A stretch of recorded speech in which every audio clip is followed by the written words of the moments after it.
Thomas's branch line is important, and so is Edward's.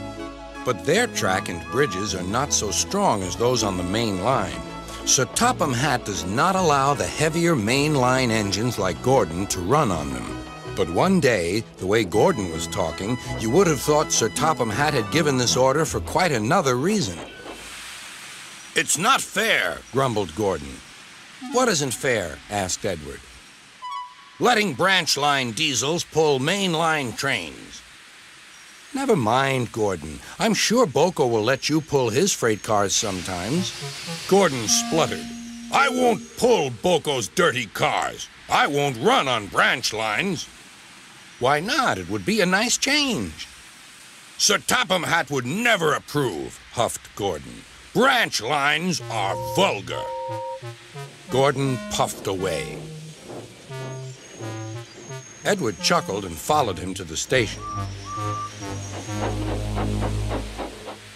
Every evening, the two engines pull two fast trains from the station.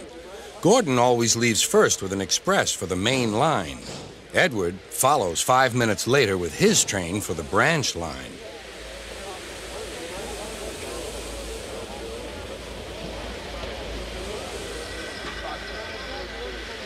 Usually, everything runs like clockwork, but tonight there was trouble.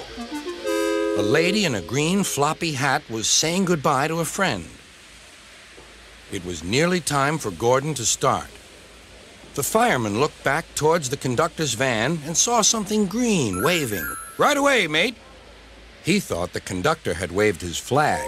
Gordon started, leaving luggage, his passengers, and the conductor all standing on the platform.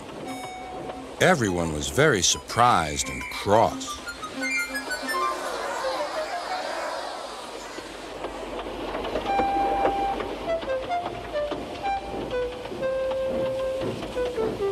To make matters worse, by the time Gordon had been stopped and brought back, Edward was already late with his train.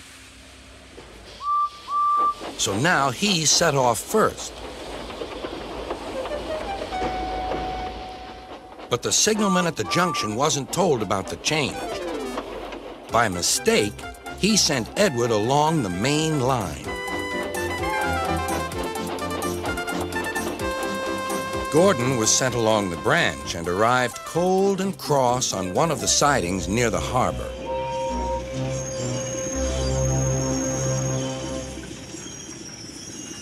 Next morning, Bill and Ben peeped into the yard. There were no cars for them, but they didn't mind that. Teasing Gordon would be much better fun. "What's that?" asked Bill. "Shh," whispered Ben. "It's Gordon." "It looks like Gordon, but it can't be. Gordon never comes on the branch lines. He thinks them vulgar." Gordon pretended he hadn't heard them. "If it isn't Gordon," said Ben, "it's just a pile of old iron, which we'd better take to the scrapyard."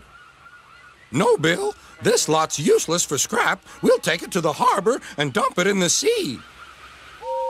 Gordon was alarmed. "I am Gordon. Stop! Stop!" When Boko suddenly arrived, Gordon thought him the most beautiful sight he had ever seen. "Boko, my dear engine, save me!"